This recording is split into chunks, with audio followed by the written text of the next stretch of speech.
Coach, you got a late, I guess, summer edition with Kyle Ramsey and got Matthew Shipley, who you brought in. How's that competition going? And I guess you got other guys probably competing too. Yeah, Vito Cavarusso's in that as well.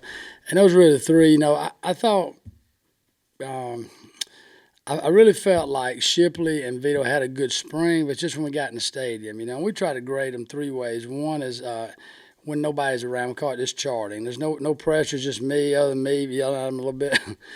And then we go live. So live now they have a rush, and then we do scrimmages. And they were pretty dang good in live and just charting, nobody watching. But in the stadiums, what concerned, they were 50% in the spring. So Ramsey, really excited about him. He played at Abilene Christian, was at Houston 4 years. Great kids, already graduated with an engineering degree. Had a good summer. They've all had a good summer, and we're really just getting into camp. Today was our first day to kick our live field goals, and they were shorter field goals, and those guys all made their field goals, which is expected in that situation. But really glad to have Ramsey and Shipley and Vito. I think it's going to be a great competition, and we'll see how it plays out here the next 2 weeks.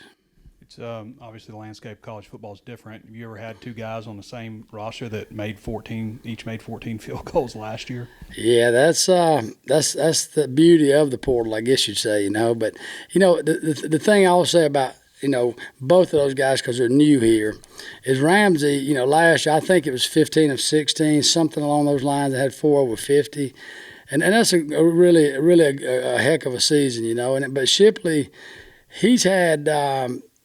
He didn't have the best holder out in Hawaii last year. He never told me. I'm just watching tape, But, man, he made a lot of field goals and hit a game winner. I mean, he did one of those tour deals. He run out there and kick it at the last second. It was a huge field goal in the game.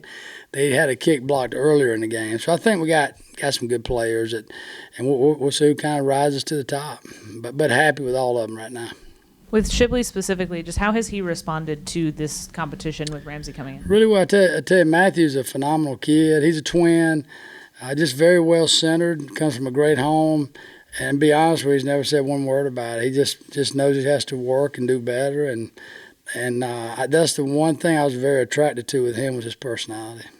Where do you feel like the return game is? Is Satania probably still mostly in the mix there? Yeah, I mean he's back, and he had a great year last year. I thought we made a lot of strides with him, but we do have some other players here. Jordan Anthony's a kid that's got a lot of speed. He's really probably more of a kick returner than a punt returner.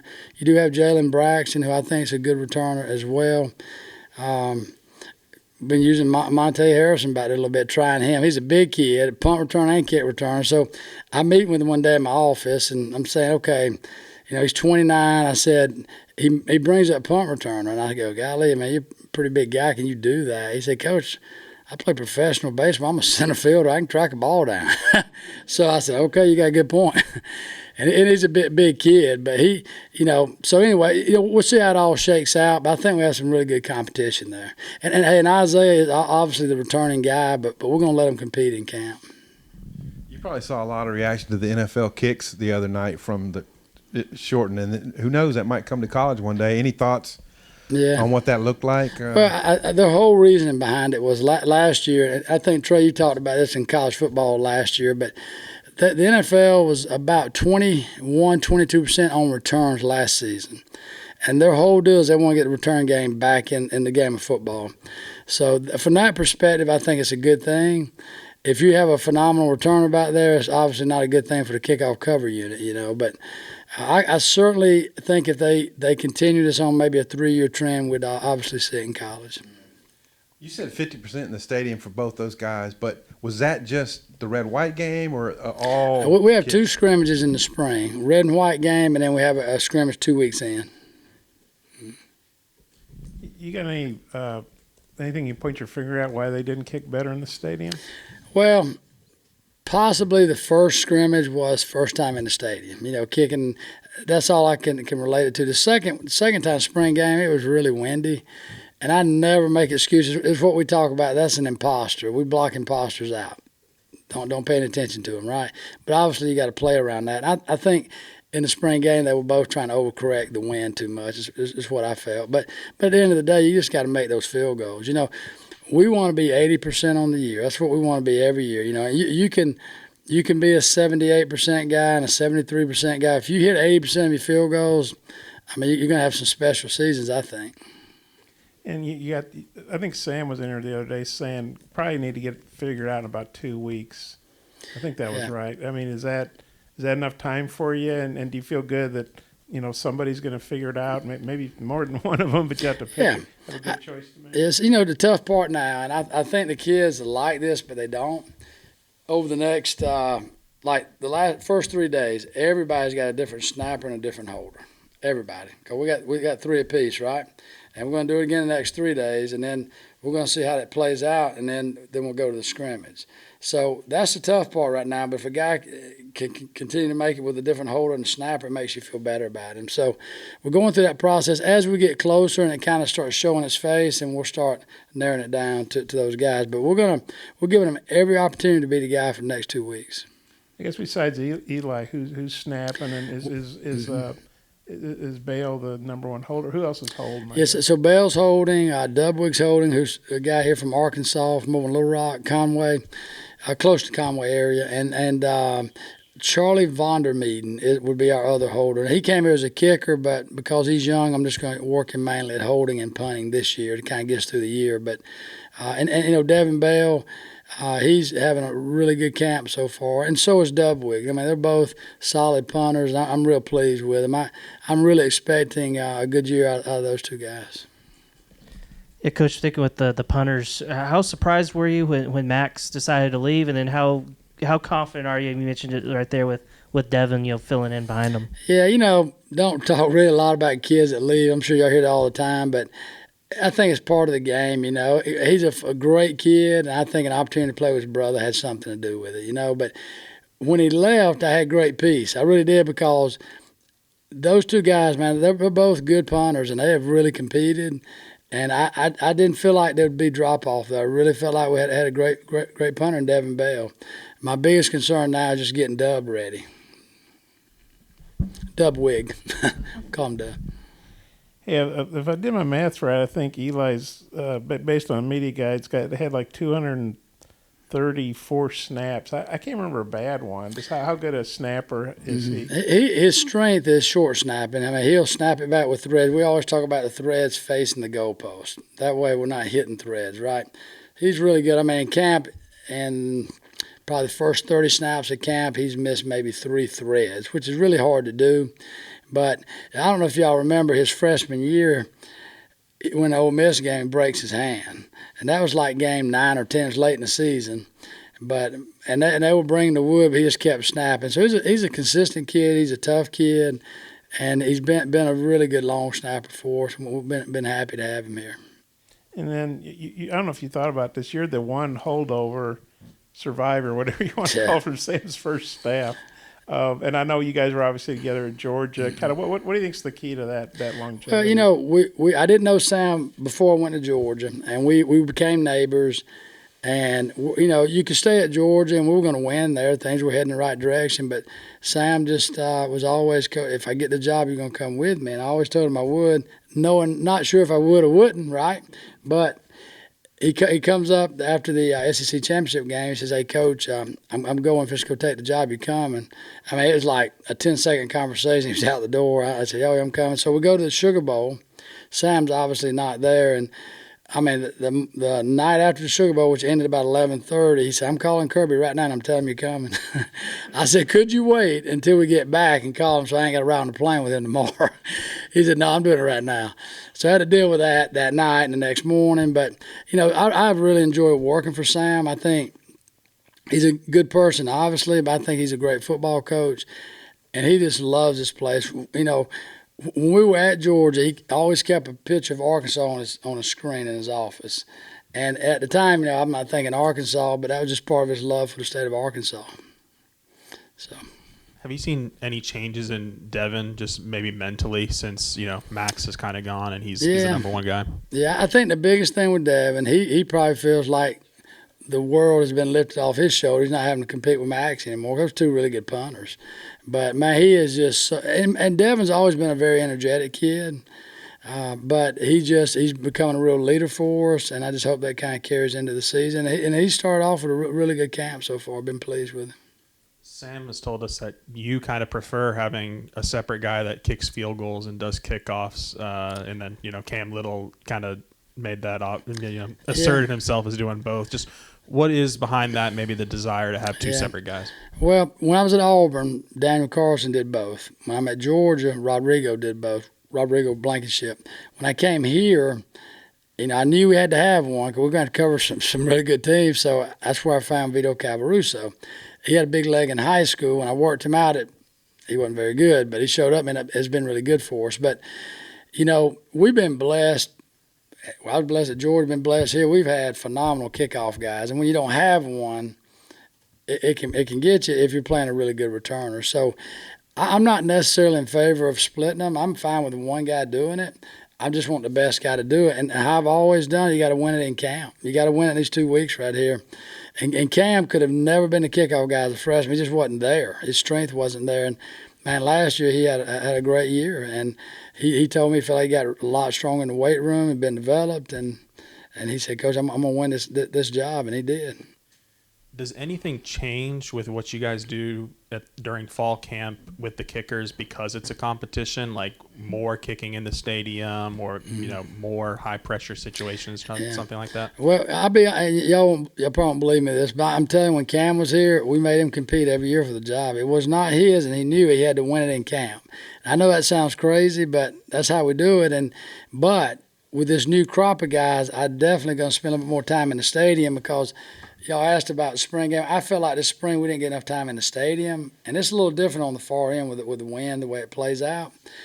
And so we're trying to get over here more because I want those guys comfortable in the stadium. So that's the only thing that's a little different. The competing's the same. We're just trying to get a little more time in our stadium. Yeah, Vito, does he kind of have the inside track on the kickoff job, or? Well, they're competing again, right? But obviously he started here for 2 years. I don't know if y'all remember this, his second year here, he led the nation in touchbacks, right? Around 91%, I believe, on the year. But he has a great leg, and he's also competing for the field goal job as well, which is important to him. So, but it is, and I think we got several guys that are good kickoff guys. It's good competition, but Vito's obviously done it on the field and been very successful doing it. You've got a reputation for putting guys in the NFL. Looks like Cam's won the Jags job, I guess, and I think it looks like Bates has won the Lions job. That's crazy. What are your thoughts on those guys? Bates, he was headed to Mississippi State on scholarship, which is kind of crazy. I called him. I said, come see us. I mean, he has his car packed. I said, come see us for Friday and Saturday night, or just for Friday night. He comes over. He fell in love with it, and he stayed, and he walked on here. That's what he did, gave up a scholarship to walk on here. Now, he felt like this was a good situation for him, and he has just continued to work. And he really had a strong leg here, but Cam was just a little bit more consistent, not by a lot. But Bates is really good. Cam's really good. And I'll be honest with you, it's nothing I do. I'm not a guru. I just try to recruit really good players. And if you'll do that, you got a chance to be okay. How happy are you to see them? Oh, I'm really happy. Those three guys, we have Jay Kamara at Tampa Bay that punted for us at Georgia. Daniel Carlson, just with the Raiders. But those guys all know each other. And this is what I love about Cam. Cam sends me a picture the other day. And it's got a picture of him, Bates, and Daniel Carlson together. And then the next day, it's him and Bates. And it was a kid that Prather that I didn't coach him at UCF. I would just recruit him there. And so Cam, he sends me a picture of that. So that's just the kind of kid he is, kind of makes it fun. Max as an Aussie had that kind of bag of tricks, different styles of punt, rugby and all. Does Bale, do y'all do any rugby? Can he do a bag of tricks like the Aussie? Yeah, I mean, he has his tools. We call them tools, not tricks, but I understand what you're saying. But he has his tools, and Max certainly, all the Aussies have different, more rugby guys. Devin can certainly do a lot of things too, and we're trying to kind of piece all that together as we go through camp. I assume you like Arkansas, that this is your 5th year, the living here, I guess. Yeah, I do. I love it here. Honestly, it's a great place to live. And when I first came here, I really didn't know what to expect. My wife loves it here. And I have 2 kids. One's graduated from high school here, and 2 of them are about to graduate from college here. And, for me, I'd like to be here for a long time. I enjoy it. I really do. And you get opportunities to go places, but I just really enjoy coming to work here, and I enjoy going home at night, and I enjoy getting out in the town. So, great place. Appreciate it. Okay, thank y'all.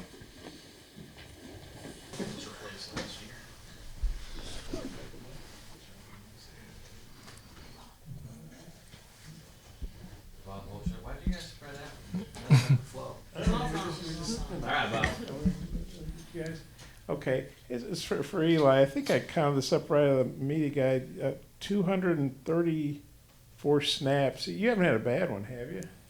I'm not going to admit any of that, but yeah, I mean, good enough to get the ball through the uprights for sure. I guess, what's the key to that kind of consistency? And I mean, it's going to sound pretty cliche, but it's just reps over and over and over again. When things aren't working, in the games, I like to get back to the basics. So if I'm not having snaps that I want, I just like to think about what's working and just get it done. Maybe for both you guys, I know, Devin, you hold, right? Mm-hmm. So you guys work with the kickers. I don't expect y'all to say who you think's going to start, but just if you want to, that'd be great. But what's your take on the competition of how those guys are doing? Maybe you could both hit on that one. Well, they're both great kickers. With 3 great kickers, everyone's competing really well, and it's really hard to tell who's going to win the job. Anyone could. They all have great mindsets. They all got really strong legs, and they're charting pretty similarly, so it's really hard to tell, but it's really good, healthy competition. They're all friends, too, so that's good. All get along, so just competing really hard, and they're all kicking well, so. Yeah, they're both great kickers. They've been making a lot of kicks recently, and, I mean, all of us have to earn our jobs every year, so they're just competing and looking pretty good so far. Devin, you kicked off at Northern Colorado too, right? Yes, sir. Are you trying to do that at all here, or just focus on punting? Yeah, I mean, I'm gonna try to help wherever I can. I still got to win that job. Did well in spring ball, kicking off. So if I can do it here and there's an opportunity, I'd love to. So. Was that difficult after playing and obviously being a contributor at Northern Colorado and then just kind of sitting last year?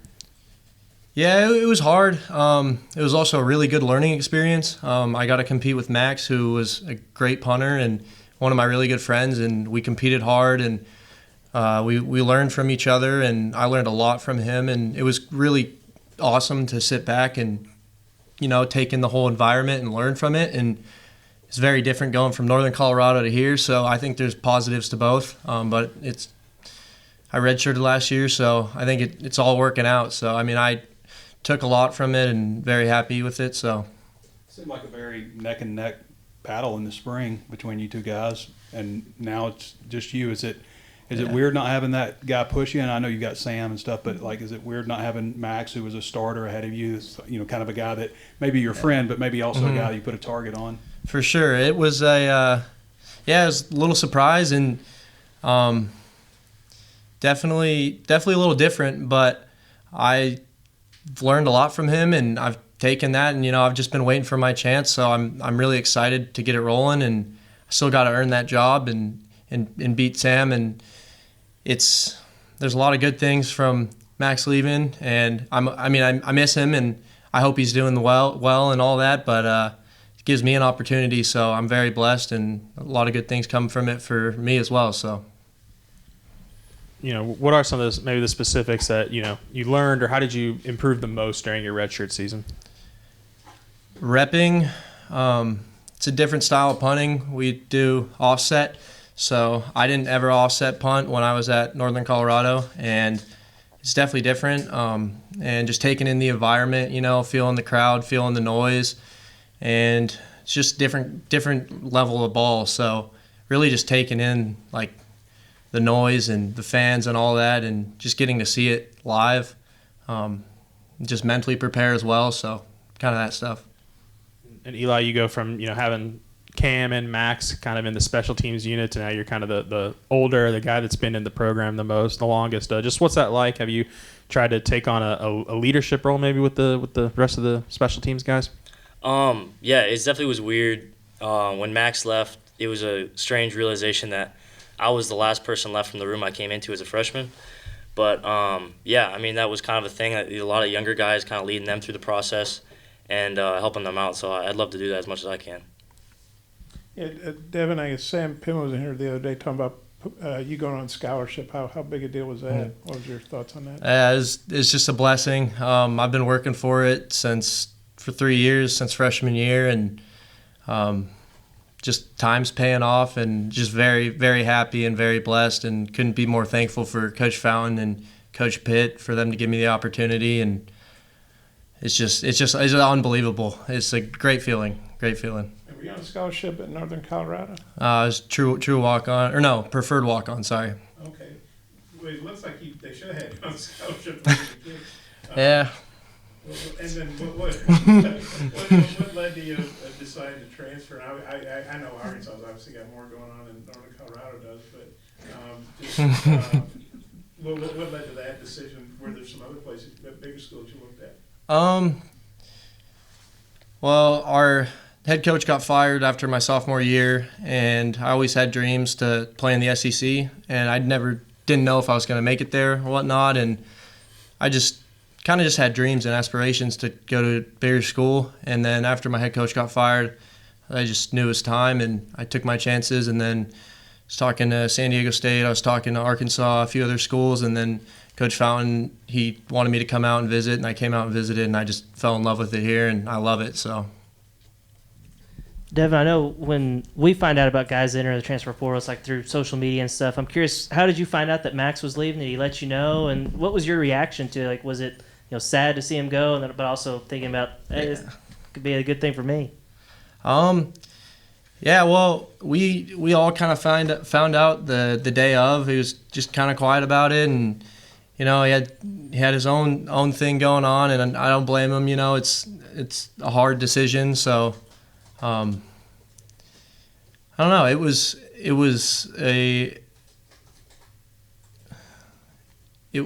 during the school year when it happened, and then it was just I can't really it's hard to remember kind of now thinking about it, but I'm happy for him, and of course I'm sad to see him go, and he's a really good friend of mine and really good competition.